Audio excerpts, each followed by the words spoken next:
Berikut tata cara mandi wajib yang dikutip dari kitab Minhajul Muslim yang ditulis oleh Syekh Abu Bakar Jabir Al-Jazairi. Tapi sebelum ke tata cara mandi, mari kita ketahui terlebih dahulu hal-hal yang wajib, sunnah, dan makruh dalam mandi wajib. Hal-hal yang wajib dalam mandi, yang pertama niat. Yang kedua, mengguyurkan air ke seluruh tubuh dengan air sambil menggosoknya sebisa mungkin. Juga menuangkan air ke bagian yang susah untuk digosok sampai yakin bahwa air itu sudah membasuhi seluruh tubuhnya. Yang ketiga, menyela-nyela jari-jari tangan sampai kaki, rambut-rambut, kepala, dan lainnya. Kemudian mengulanginya pada bagian yang sukar terkena air, seperti pusar dan lainnya. Hal-hal yang sunnah dalam mandi.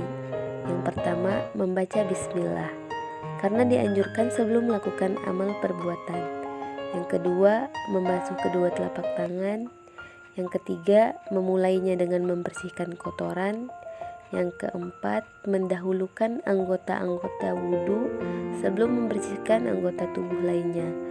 Yang kelima, berkumur-kumur, beristinsyak, atau memasukkan air ke dalam hidung lalu menyemprotkannya dan membersihkan bagian dalam telinga. Hal-hal yang makruh dalam mandi. Yang pertama, berlebihan dalam menggunakan air. Yang kedua, mandi di tempat yang bernajis. Yang ketiga, mandi dengan bekas air mandi istri. Yang keempat, mandi tanpa ada penutup. Yang kelima, mandi di air tergenang yang tidak mengalir. Tata cara mandi.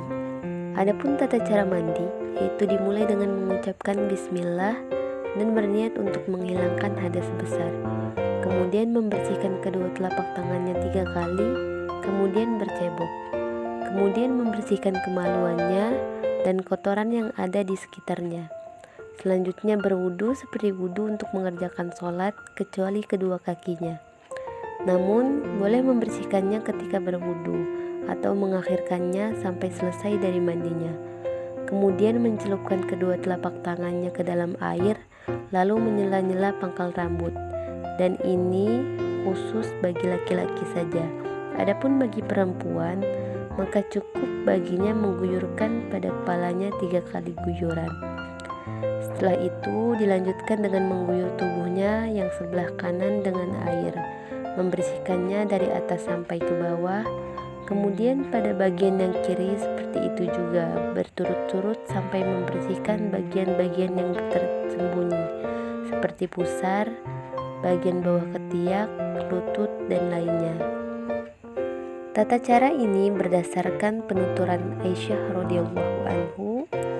Apabila Rasulullah SAW hendak mandi junub atau mandi besar, beliau memulainya dengan membasuh kedua tangannya sebelum memasukkannya ke dalam bejana. Kemudian beliau membasuh kemaluannya dan berwudu seperti halnya berwudu untuk sholat. Setelah itu beliau menuangkan air pada rambut kepalanya. Kemudian mengguyurkan air pada kepala 3 kali guyuran. Kemudian mengguyurkannya ke seluruh tubuhnya. Hadis riwayat At-Tirmizi dan Abu Daud.